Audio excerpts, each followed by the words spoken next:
Buri tariki ya mbere Gashyantare u Rwanda rwizihiza umunsi mukuru w'intwari, kuko ari umunsi wo kwibuka ibikorwa byaranze intwari z'Abanyarwanda. Uyu munsi ni umunsi mukuru ngarukamwaka w'intwari z'Abanyarwanda wizihirizwa ku rwego rw'imidugudu ndetse no mu Rwanda hose. Intwari z'u Rwanda ziri mu byiciro bitatu ari byo imanzi, imena, ingenzi. Icyiciro cy'imanzi nicyo kiri hejuru, kikaba kigizwe n'intwari zaranzwe n'ibikorwa bidasanzwe birimo no guhara ubuzima mu rwego rwo kwitangira igihugu.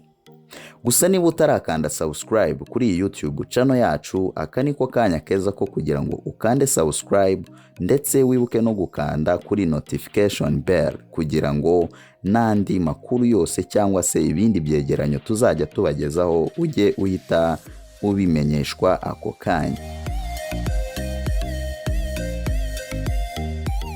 Mu rwego rw'intwari z'imanzi turasangamo ingabo itazwi izina. Iyi ngabo itazwi izina yatoranijwe mu zindi ngabo zemeye guhara ubuzima bwazo kandi zitabashije kumenyekana ku buryo bwihariye. Ingabo itazwi izina ihagarariye ingabo zose z'u Rwanda zaguye ku rugamba cyangwa se zashoboraga kurugwaho mu gihe cyahise, icy'ubu ngubu ndetse n'ikizaza zirwanira igihugu. Muri izi ntwari z'imanzi turasangamo nanone Major General Fred Gisa Rwigema. Yavukiye i Mukiranze mu karere ka Kamonyi mu ntara y'Amajyepfo ku wa 10 muri Mata 1957. Ni mwene Anastase Kimonyo ndetse na Gatarina Mukandirima. Yashakanye na Jeannette Rugeni basezerana ku wa 20 Kamena mu mwaka w'1987. Babyaranye abana babiri ari bo Gisa Junior ndetse na Gisa Teta. Yatabarutse ku wa 2 Ukwakira mu mwaka w'1990 aguye Kagitumba mu karere ka Nyagatare mu ntara y'Iburasirazuba. Agwa ku rugamba amaze gutangiza intambara yo kubohora u Rwanda. Mu bwana bwe General Major Fred Gisa Rwigema yakundaga kwibaza icyatumye iwabo bava i Rwanda ndetse n'icyabuze kugira ngo basubireyo. Yakundaga gusoma ibitabo by'abaharaniye kubohora ibihugu byabo nka Kwame Nkrumah, Mao Tse-tung ndetse na Fidel Castro. Mu 1974 nibwo yiyemeje kureka amashuri asanzwe ajya muri Tanzania gukurikirana imyitozo ya gisirikare ndetse n'ibijyanye na politike. Mu 1981 hamwe n'abandi basore 27 barimo Abanyarwanda babiri ari bo Fred Gisa Rwigema ndetse na Paul Kagame, yatangiranye na Kaguta Museveni intambara yo kurwanya igitugu cya Obote.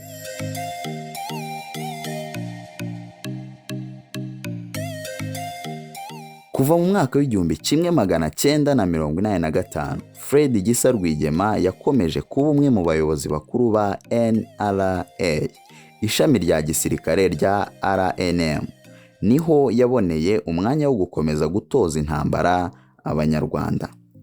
Ataretse kuba umunyarwanda, Fred Gisa Rwigema yagiye agira imyanya ikomeye muri NRA nko kuba uwungirije umukuru w'ingabo ari we witwa Deputy Army Commander, Minisitiri wungirije w'ingabo witwa Deputy Minister for Defense ndetse n'umugaba mukuru w'imirwano ari we witwa Overall Operations Commander. Fred Gisa Rwigema yaranzwe n'ubupfura n'ubuhanga, kuba umunyakuri, areba kure, azi kwihangana ndetse yubaha bose, ategekesha urugero, akunda umuco wa Kinyarwanda n'imikino ndetse aba n'umuhuza w'abantu. Yabaye urugero rwo kwitanga no gukunda igihugu cye bihebuje.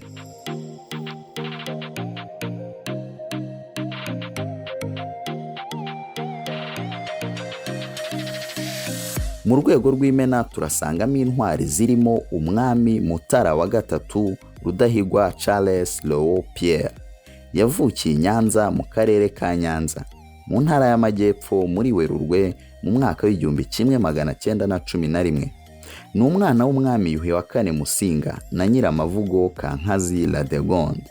Mutara wa gatatu yimitswe ku ngoma na Guverineri Voisin abifashijwemo na Musenyeri Classe ku wa 16 Ugushyingo mu mwaka w'1931, ubwo se Musinga yari amaze gukurwa ku ngoma ku wa 12 Ugushyingo mu mwaka w'1931. Ku wa 15 Ukwakira mu mwaka w'1933, Umwami Mutara wa gatatu Rudahigwa yashakanye na Nyiramakomari batana mu 1940.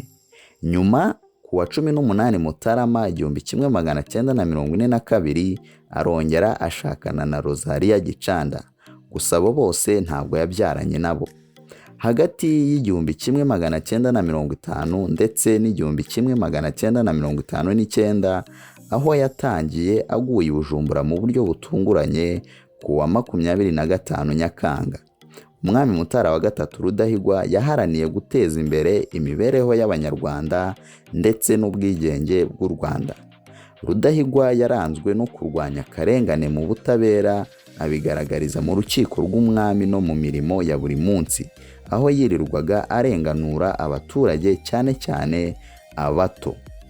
Rudahigwa yahirimbaniye ubumwe n'ubwigenge bw'Abanyarwanda ku buryo Abanyarwanda batekereza ko ari byo yazize nka ba Rumumba ndetse na Rwagasore. Mu ntwari z'Imena nanone turasangamo intwari Michel Rwagasana, yavukiye i Gitisi na Nyamagana mu karere ka Ruhango mu ntara y'Amajyepfo mu 1927. Mu 1956 yashakanye na Suzana Nzayire, babyarana abana 3. Hagati y'1945 n'1950 yize muri groupe scolaire ya Astrida bitaga Charity, ahakura impamyabumenyi mu by'ubutegetsi, diplôme d'assistant administratif. Mu 1954 yabaye umunyamabanga wihariye w'Umwami Mutara wa gatatu Rudahigwa. Michel Rwagasana yatanze urugero ruhebuje rwo gushyira imbere inyungu z'igihugu aho kwita kuze bwite, kuko iyo bitaba ibyo aba yaremeye politike y'irondakoko agahabwa umwanya ukomeye mu Rwanda rwari rutegetswe na mwene se wabo Geregori Kayibanda nka perezida wa Repubulika. Mu ntwari z'Imena nanone turasangamo Uwilingiyimana Agatha, yavukiye i Gikore mu karere ka Gisagara mu ntara y'Amajyepfo ku wa 23 mu mwaka w'1953. Ni mwene Ntibashira kandi Juvenal ndetse na Nyirantibangwa Saverina. Yashakanye na Barahira Inyase mu 1976, babyarana abana 5. Yabaye minisitiri w'intebe wa mbere w'umugore kuva ku wa 17 Nyakanga mu 1993 kugeza ku wa 7 Mata mu 1994 mu gihe cya Jenoside, ndetse akaba yarishwe n'abari ingabo z'igihugu. Uwilingiyimana Agatha yagize umutima wa kigabo, arwanya akarengane k'iringaniza mu gihe yari minisitiri w'amashuri abanza n'ayisumbuye mu butegetsi bw'irondakarere n'irondakoko bwa Habyarimana. Yongeye kugaragaza ubwitange bwe buhebuje mu gihe cya Jenoside, akomeza iy'ubuyobozi agerageza kugarura ituze mu gihugu cyari kigabijwe n'abicanyi. Nta washidikanya ko ari umwe mu bagore b'Abanyarwanda baharaniye uburenganzira bw'umunyarwandakazi.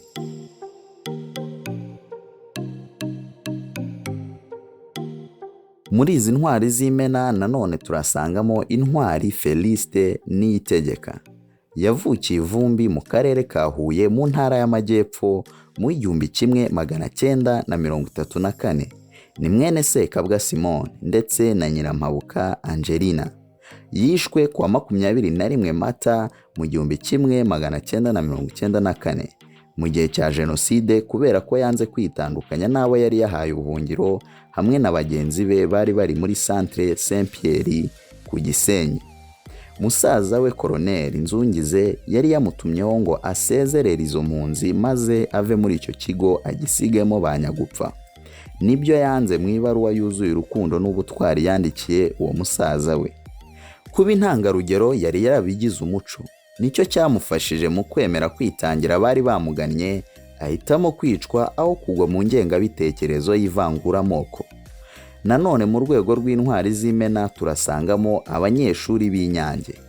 Abemezwaho ubutwari ni abari bari mu kigo cy'Inyange mu ijoro ryo kuwa 18 Werurwe mu 1997 mu ishuri ry'uwa gatandatu ndetse n'uwa gatanu, igihe abacengezi batera icyo kigo ari abapfuye ndetse n'abatarapfuye muri iryo joro. Abanyeshuri b'Inyange baharaniye ku mugaragaro amahame y'ubumwe bw'Abanyarwanda kugeza aho bamwe babizira babizi, bemera guhara ubuzima bwabo aho kwivangura. Babereye Abanyarwanda muri rusange n'urubyiruko by'umwihariko urugero rw'urukundo rwo kurwanya amacakubiri no kwitangira uburenganzira bwa muntu. Iyi nkuru dukesha eachamps.rw yateguwe hifashishijwe inyandiko ya Minisiteri y'Urubyiruko, Umuco na Siporo yiswe Intwari z'u Rwanda, yanditswe mu mwaka wa 2004. Nshuti bakunzi ba Leo World News 250, nanga dusoreje inkuru y'intwari z'u Rwanda.